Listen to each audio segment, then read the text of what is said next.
చూస్తున్నాం. ప్రజాభవన్ కు బాంబు బెదిరింపు కాల్ వచ్చింది. ప్రజాభవన్ లో బాంబు ఉందంటూ కంట్రోల్ రూమ్ కి ఫోన్ వచ్చింది. అది మరి కాసేపట్లో పేలిపోతుందంటూ బెదిరించారు. ప్రజాభవన్ లో వెంటనే తనిఖీలు చేస్తున్నారు బాంబ్ స్క్వాడ్ హుటాహుటిన. అండ్ ఫోన్ చేసిన ఆగంతకుడు ఎవరంటూ ట్రేస్ చేసేందుకు పోలీసులు ప్రయత్నిస్తున్నారు. ప్రజాభవన్ కి బాంబు బెదిరింపు కాల్ వచ్చింది. ప్రజాభవన్ లో బాంబు ఉంది, అది మరికొద్ది సేపట్లో పేలిపోతుందంటూ ఎవరో ఫోన్ చేసి బెదిరించారు. దీంతో వెంటనే బాంబ్ స్క్వాడ్ అధికారులు రంగంలోకి దిగారు. ప్రజాభవన్లో తనిఖీలు చేస్తున్నారు. ఫోన్ ఎవరు చేశారో ఆరా తీస్తున్నారు పోలీసులు. మా ప్రతినిధి ప్రణీత మరింత సమాచారం అందిస్తారు. ప్రణీత, ఎంతసేపు అయింది ఫోన్ వచ్చి? ప్రస్తుతం ఏం జరుగుతోంది ప్రజాభవన్లో?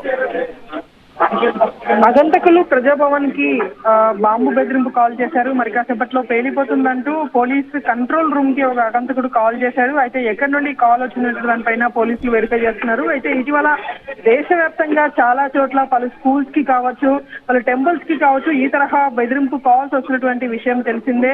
అయితే చాలా చోట్ల ఇటువంటి కాల్స్ చేసినటువంటి వ్యక్తులను ఆయా రాష్ట్రాల పోలీసులు కూడా అదుపులోకి తీసుకుంటున్నారు. తాజాగా ఇప్పుడు ప్రజాభవన్ కి సంబంధించి వచ్చినటువంటి కాల్ లో కూడా పోలీసులు కాల్ ని ట్రేస్ చేసేటువంటి పనిలో ఉన్నారు. అయితే ముందస్తు చర్యలో భాగంగా బాంబ్ స్క్వాడ్ టీమ్స్ కూడా ఇప్పటికే ప్రజాభవన్ వద్దకి చేరుకున్నాయి. ఈ రోజు మంగళవారం కావడంతో అటు ప్రజా దర్బార్ ఉంటుంది, చాలా మంది సిటిజన్స్ కూడా అక్కడ ఉంటారు కాబట్టి అక్కడ బాంబ్ స్క్వాడ్ తనిఖీలు చేస్తున్నారు. సో అక్కడ ఉన్నటువంటి వాళ్ళందరినీ కూడా బయటికి పంపించి మరి తనిఖీలు చేసినటువంటి పరిస్థితి కూడా ఉంది. అయితే ఈ కాల్ ని ఎక్కడి నుండి ఆగంతకుడు చేశాడనేటువంటిది కూడా పోలీసులు వెరిఫై చేస్తున్నారు. అయితే డైల్ 100 కి కాల్ రావడంతో నేరుగా అక్కడ ఉన్నటువంటి సంబంధిత పోలీస్ కంట్రోల్ రూమ్ కి ఈ కాల్ వెళ్ళింది. సో అక్కడి నుండి పోలీసులు పంజాగుట్ట పోలీసులకు కూడా సమాచారం అందించారు. సో లోకల్ పోలీసులు కూడా అక్కడికి చేరుకొని మొత్తం అక్కడ బాంబ్ స్క్వాడ్ చేసినటువంటి సెల్ అన్నింటినీ కూడా వీళ్ళు వెరిఫై చేస్తున్నారు. రైట్ ప్రణీత.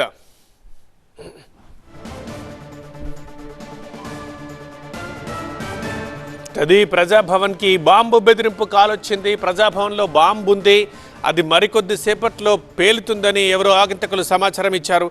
బాంబు బెదిరించారు సమాచారం కూడా కాదు. సో మరి ఎవరు చేసింది? ఏదైనా ఆకతాయిల ఫోన్ కాలా లేకపోతే నిజంగానే ఉందా?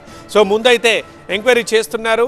వెంటనే బాంబ్ స్క్వాడ్ ప్రజాభవన్కి వచ్చింది, తనిఖీలు చేస్తున్నారు. ప్యారలల్గా ఎవరు ఫోన్ చేసింది, ఎక్కడి నుంచి ఫోన్ చేశారు అని పోలీసులు ఆరా కూడా తీస్తున్నారు.